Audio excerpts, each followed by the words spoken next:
नमस्कार दोस्तों, आप सभी का मेरे चैनल टेक पेरिटम में स्वागत है। आज हम बात करने वाले हैं सीबीटी एग्ज़ाम के मोस्ट आईएमपी क्वेश्चन के बारे में।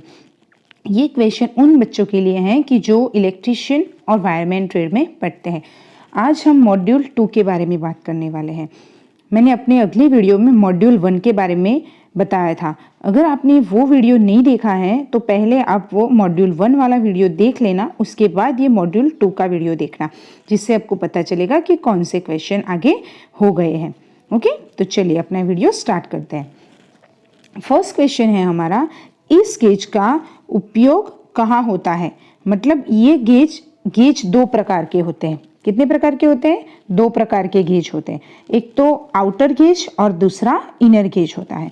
तो ये वाला जो गेज है वो इनर गेज है। मतलब इसका आंसर क्या होगा? जॉब की आंतरिक त्रिज्या को जांचने के लिए, कोई भी जॉब हो उसकी इंटरनल रेडियस कितनी है उसको जांचने के लिए हमें ये जॉब यूज में आएगा। ओके, नेक्स्ट देखते हैं, इस फाइल का नाम क्या है। तो इस फाइल का नाम है रास्पकट फाइल। ओके, चलिए नेक्स्ट देखते हैं। लकड़ी में ट्विस्टिंग दोष का कारण क्या है। मतलब हमारी जो टिम्बर होता है, जो लकड़ी होता है, वो ट्विस्टिंग क्यों होती है, उसमें वो डिफेक्ट क्यों प्रोड्यूस होता है। तो उसका कारण ये है कि वो असमान सिकुड़ना के लिए, श्रिंकेज के लिए, और इवन जब भी लकड़ी में श्रिंकेज आता है तो उसकी वजह से हमारी जो लकड़ी है वो ट्विस्ट हो जाती है। चलिए नेक्स्ट देखते हैं, मॉर्टिस चीजल कहाँ पे यूज होता है। मॉर्टिस चीजल हम कहाँ पे यूज करते हैं? तो जब कभी भी हमें लकड़ी में रेक्टेंगुलर होल बनाना हो, अब अगर हमें ये वाला रेक्टेंगुलर होल किसी लकड़ी में बनाना होगा तो हम तब ये वाला मॉर्टिस चीजल का यूज करेंगे। ओके, शीट मेटल में तेज मोड़ों हेतु किस प्रकार का स्टैक उपयोग किया जाता है। हम शार्प बैंड, हमें किसी शीट मेटल का हम जॉब बनाते हैं और अगर इसमें हमें शार्प बैंड लगाना हो तो हम किस प्रकार का स्टैक का यूज करेंगे? तो हम हैचेट स्टैक का यूज करेंगे। किस प्रकार का स्टैक का यूज करेंगे? तो हैचेट स्टैक का यूज करेंगे। ओके, किस प्रकार की ठंडी छेनी का उपयोग किनारों पर पदार्थों को वर्गाकार करने हेतु किया जाता है। अगर हमें कॉर्नर को वर्गाकार करना हो, स्क्वेरिंग करना हो, तो हम कौन सी कोल्ड चीजल का यूज करेंगे? तो हम डायमंड पॉइंट कोल्ड चीजल का यूज करेंगे। ओके, किस प्रकार के कैलिपर का प्रयोग पदार्थ के बाहरी सिरों पर समांतर रेखाएं खींचने में होता है। हम कैलिपर क्यों यूज करते हैं? तो जब कभी भी हमें कुछ भी ड्राइंग करना हो तो हम उसमें किसी जॉब पर तो हम कैलिपर का यूज करते हैं। अगर हमारे कोई पदार्थ के बाहरी सिरों पर अगर हमें पैरेलली कोई मार्किंग करना हो तो हम किस प्रकार के कैलिपर का यूज करेंगे? तो हम जेनी कैलिपर का यूज करेंगे। कौन से कैलिपर का? जेनी कैलिपर का। ये हमें एक आकृति दी गई है, वो कौन सी बीट है? मतलब ये ड्रिल बीट की आकृति है हमारे, ये वाली जो है वो ड्रिल बीट है। लेकिन ये ड्रिल बीट कौन से प्रकार की है? तो ये वाली जो हमारी ड्रिल बीट है ये है टेपर शैंक ड्रिल बीट। कौन सी वाली? Taper shank drill beat. Sheet metal में सामान्य उपयोग हेतु किस प्रकार का स्टैक का उपयोग किया जाता है। अगर हमें शीट मेटल का वर्क करना हो तो हम कौन से प्रकार के, कोई इम्पोर्टेंट वर्क नहीं होगा, मतलब सामान्य जनरल पर्पस हम यूज करेंगे, तो कौन से प्रकार का स्टैक का यूज करेंगे? तो स्क्वायर स्टैक का, वर्गाकार स्टैक का हम यूज करेंगे। ओके, नेक्स्ट देखते हैं, ISO matrix fine thread M12 into 1.25 में 1.25 नंबर क्या इंगित करता है।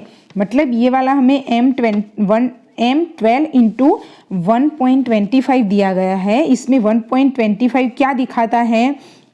तो 1.25 पिच ऑफ थ्रेड, थ्रेड की जो पिच होती है वो दिखाता है। नेक्स्ट देखते हैं, लकड़ी में अनियमित रूप से शाखाओं के उगने के कारण कौन सा दोष उत्पन्न होता है? अगर हमारी लकड़ी हो और इसमें हमारी इनरेगुलरली ग्रोथ हो जाए ब्रांचेस का, उसकी जो शाखाएं होती है ना वो इरेगुलर हो जाए, तो उसकी वजह से कौन सी डिफेक्ट प्रोड्यूस होगी, कौन सा दोष प्रोड्यूस होगा? तो उसमें गांठें पड़ जाएगी। क्या होगा? गांठ पड़ जाएगी।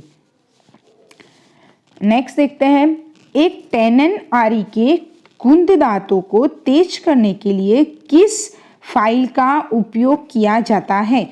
अगर हमारे पास एक टेनन सो हो और उसके हमें ब्लंट टीथ को शार्प करना हो, तो हम कौन सी वाली रीति या फाइल का यूज करेंगे?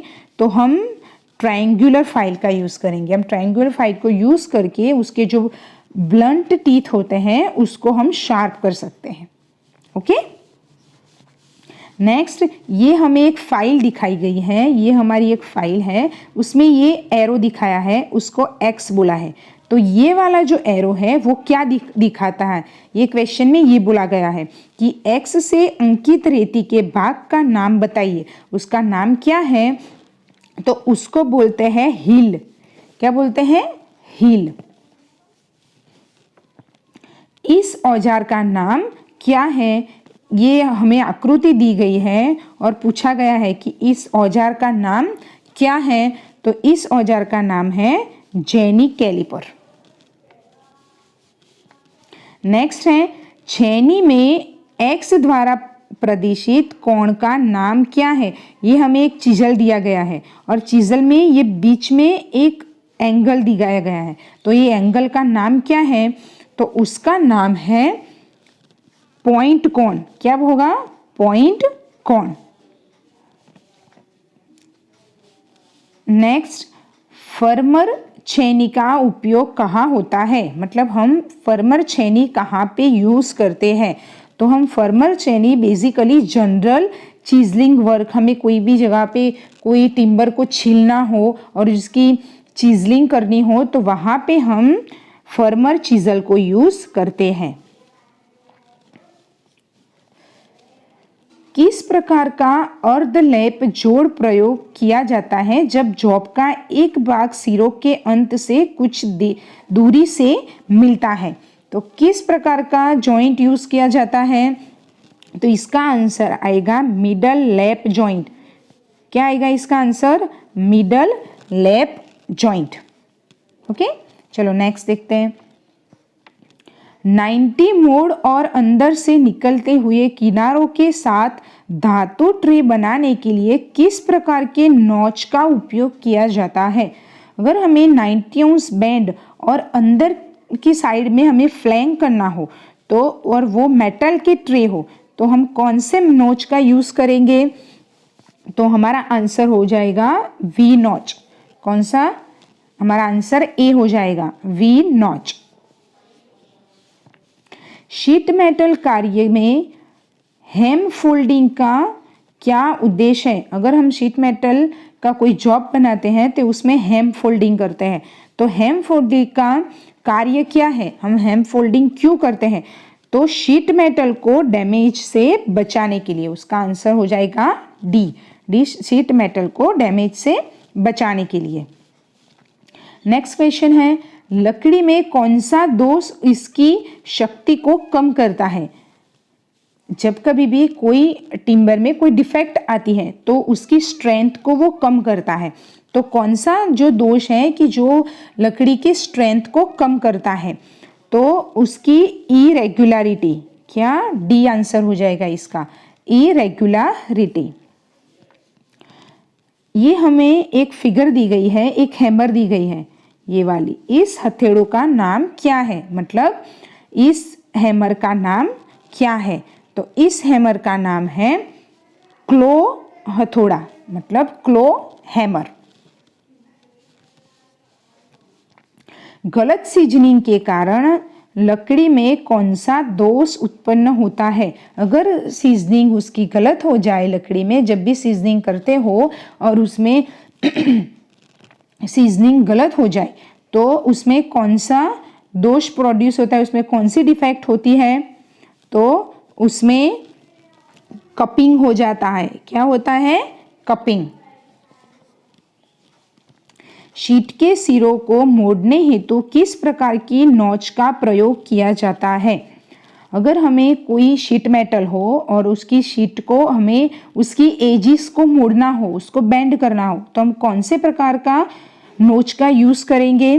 तो हम उसका सीधे नोच का, मतलब स्ट्रेट नोच। इसका आंसर हो जाएगा स्ट्रेट नोच, डी। इसका आंसर डी हो जाएगा। क्रॉस कट ठंडी छेनी का क्या उद्देश्य है? मतलब क्रॉस कट कोल्ड चीजल हम कहाँ यूज करते हैं?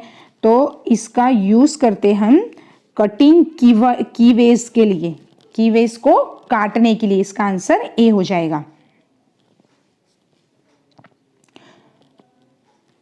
अगर हमें 9, ये यहाँ पे 900 नहीं है, यहाँ पे 900 नहीं है, 90 अंश है। ओके, 90 अंश मोड़ने हेतु किस प्रकार का नोच प्रयोग किया जाता है? मतलब हमें 90 अंश पे किसी जॉब को, किसी शीट मेटल को मोड़ना हो तो हम कौन से प्रकार का नोच का यूज करेंगे? तो हम वी नोच का यूज करेंगे। आगे आ गए ना, उसमें बोला था कि वी नोच का यूज करके हम 90 अंश का बेंड कर सकते हैं शीट मेटल में। नेक्स्ट, लकड़ी की आंतरिक कटिंग के लिए किस प्रकार की वक्र कटिंग दस्तियारी प्रयोग की जाती है? मतलब हमें किसी वुड के इंटरनल कटिंग करनी हो तो हम कर्व कटिंग, किस प्रकार की कर्व कटिंग हैंडशो का यूज कर सकते हैं? बहुत सारी हैंडशो आती है, तो उसमें हम कर्व कटिंग हैंडशो जो होती है उसमें किस प्रकार की कर्व कटिंग यूज करेंगे? तो हम की होल शो, मतलब हमें अंदर से काटना है ना, तो इसीलिए हम की होल शो प्रकार की कटिंग हैंडशो का यूज करेंगे। शीट मेटल कार्य के लिए उपयोग होने वाली स्टैक का नाम क्या है? मतलब ये हमें एक स्टैक दिया गया है, ये वाला स्टैक है, इसको स्टैक बोलते हैं। तो ये स्टैक कौन सी स्टैक है? ये आकृति में हमें जो दिखाई गई है वो स्टैक का नाम क्या है? तो उसका नाम है ब्लो हॉर्न स्टैक। क्या नाम है? Blow horn stack. Chain drilling के बाद धातुओं को अलग करने हेतु किस प्रकार की छेनी का उपयोग किया जाता है? जब कभी भी चेन ड्रिलिंग होगी उसके बाद अगर हम उसकी जो धातुएं होती हैं उसको अलग करना हो तो किस प्रकार की हमें चीजल का यूज होगा? तो उसमें होगा, उसका आंसर होगा बी, जालीदार छेनी, मतलब वेब चीजल का हम यूज करेंगे। ओके, नेक्स्ट, किस प्रकार की स्टेक का उपयोग टैपिंग शंकु के आकार के लेखों को रिवेटिंग या सीमिंग करने के लिए किया जाता है? किस प्रकार की स्टेक का हम यूज करेंगे जब हमें रिवेटिंग करना हो और सीमिंग टेपरिंग करनी हो? कौन से वाले जॉब में? तो कॉन शेप्ड, जो हम जब कभी भी कॉन शेप्ड आर्टिकल्स बनाते हैं, जब कभी भी हम कॉन शेप्ड जॉब बनाते हैं तो उसमें अगर हमें रिवेटिंग करनी हो और सीमिंग टेपरिंग करनी हो तो उसमें हम किस प्रकार का स्टैक यूज करेंगे? तो उसमें हम ब्लो हॉर्न स्टैक का यूज करेंगे। कौन से प्रकार का? ब्लो हॉर्न स्टैक का। लकड़ी में गांठ दोष का क्या कारण है? मैंने आगे आप बताया कि लकड़ी में नॉट डिफेक्ट आ जाती है, गांठ दोष हो जाता है, तो उसका कारण क्या है? तो हमने देखा था कि क्या था उसका कारण? शाखाओं की वृद्धि। अगर गलत शाखाओं की वृद्धि हो जाए, ग्रोथ ऑफ ब्रांचेस हो जाए, तो उसकी वजह से गांठ पड़ जाती है लकड़ियों में। ओके, तो ये था हमारा मॉड्यूल 2 इलेक्ट्रीशियन ट्रेड के लिए। आगे हम देखेंगे अगली वीडियो में मॉड्यूल 3। तो आई होप स्टूडेंट कि आपको ये मेरा वीडियो पसंद आया होगा। अगर आपको ये मेरा वीडियो पसंद आया हो और आपके काम का हो तो ये मेरा वीडियो शेयर करना बिल्कुल भी मत भूलना और मेरे चैनल को सब्सक्राइब कर देना। Thank you.